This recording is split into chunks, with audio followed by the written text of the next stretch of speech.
2-3 दिन पहले का ये इंसिडेंट है।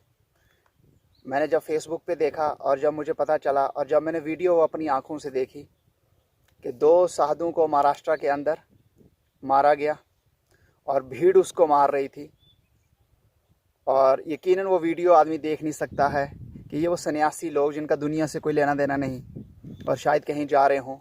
और उनमें से तो एक साधु ऐसे थे, उनकी एज मुझे लगता है 70+ होगी, और उनको जिस तरीके से भीड़ मार रही थी ये बहुत शर्मनाक वाक़या है और इसकी जितनी मज़म्मत की जाए इतनी कम है।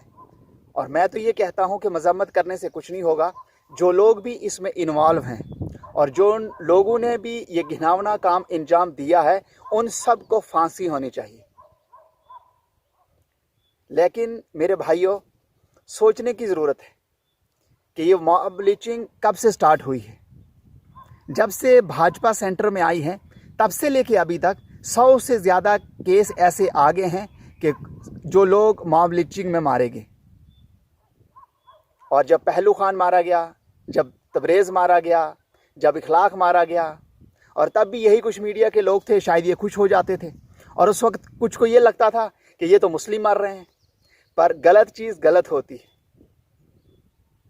और उस वक्त भाजपा के कुछ ऐसे नेता भी थे, कुछ ऐसे मंत्री थे कि जब ये बेल के ऊपर बाहर आते थे और ये इनको हार डालते थे, ये इनका वेलकम करते थे।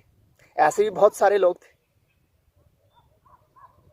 और जो इनकी डेथ हुई है इसके पीछे अगर इसकी अहम वजह देखनी हो कि मेन कॉज इसका क्या है, तो साफ बात दिखती है कि वहाँ फेक न्यूज़ सर्कुलेट हुई थी कि शायद कुछ लोग होंगे वो साधु के ड्रेस में होंगे और वो शायद बच्चे ले जाते हों या उनको कोरोना हो। इस तरह की फ़ेक न्यूज़ है, वरना ऐसा पॉसिबल नहीं है कि ऐसे लोगों को कोई मारे।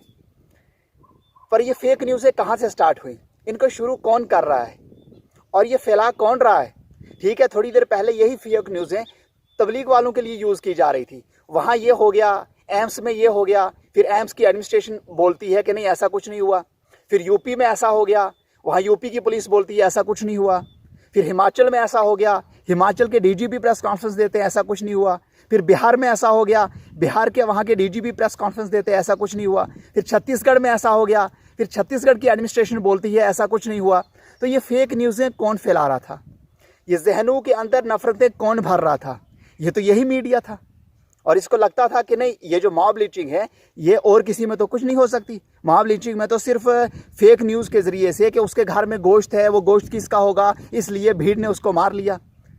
और ये नफ़रत अच्छी चीज़ नहीं है। ये मैं पहले भी बोलता था और मैं आज भी बोलता हूँ, इस नफ़रत से कुछ भला नहीं होने वाला। वरना हमारा बिल्कुल पड़ोसी मुल्क है, हिंदू है, नेपाल, और उसकी जो परसेंटेज है आई थिंक 90% के आसपास होंगे वहाँ हिंदू, और हिंदुइज्म के बेस पे ही वो मुल्क बना है।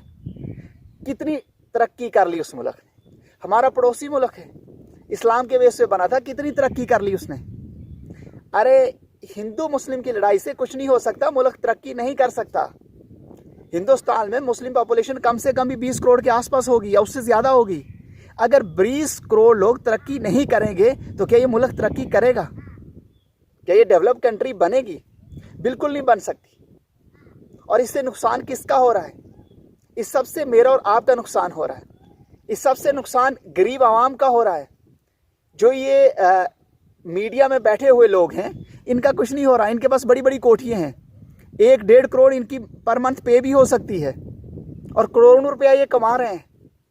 ये आते हैं, भाषण देते हैं, इनका काम हो जाता है। ये जनता को बेवकूफ़ बनाते हैं। इससे इनका, चूँकि इनका एक साफ एजेंडा है कि ये एक पॉलिटिकल पार्टी को बेनिफिट्स पहुंचाना चाहते हैं इलेक्शन पॉइंट ऑफ व्यू से, वरना इनका कुछ नहीं है। ये आपको सच कभी नहीं बताएंगे। और अभी इस वक्त मैं देख रहा था कि ये महाराष्ट्र के सीएम से सवाल कर रहे थे कि महाराष्ट्र के सीएम को रिज़ाइन देना चाहिए। ट्विटर्स के ऊपर ट्रेंड हो रहा था रिज़ाइन देना चाहिए। क्यों देना चाहिए? महाराष्ट्र में साधुओं की डेथ हो गई और उनको सज़ा मिलनी चाहिए जिन्होंने ये ऐसा काम अंजाम दिया है। उनके खिलाफ एफआईआर लगी है।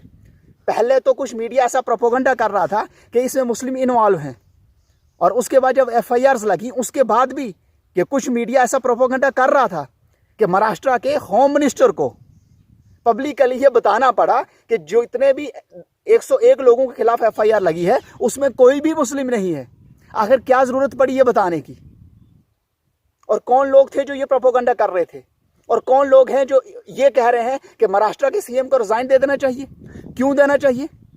जब हमारे नौजवान यहाँ पुलवामा में 44 नौजवान शहीद हुए थे, उस वक्त सेंटर में सरकार किसकी थी? किसको रिजाइन देना चाहिए था? अभी बहुत नक्सलवाद में बहुत सारे नक्सलियों ने हमारे नौजवानों को शहीद कर दिया, उस वक्त रिजाइन किसको देना चाहिए? दिल्ली में दुकानें जलाई गई, दिल्ली में कितने लोगों की मौत हो गई, उस वक्त किसको रिजाइन देना चाहिए था? कि तुम्हारी स्टेटू में ये सब कुछ हो तो तब कुछ नहीं, और जहां बीजेपी की सरकार नहीं है वहां कुछ हो जाए गलती से और कुछ लोग कर दें तो उनको रिजाइन देना चाहिए। और दूसरी बात कि भाजपा की जहां हुकूमत नहीं है वहां ये सब कुछ क्यों हो रहा है? यहां लोग मारे गए क्यों? क्योंकि भाजपा की सरकार नहीं है। और दिल्ली में ये फसाद हुआ क्यों? क्योंकि भाजपा की सरकार नहीं है।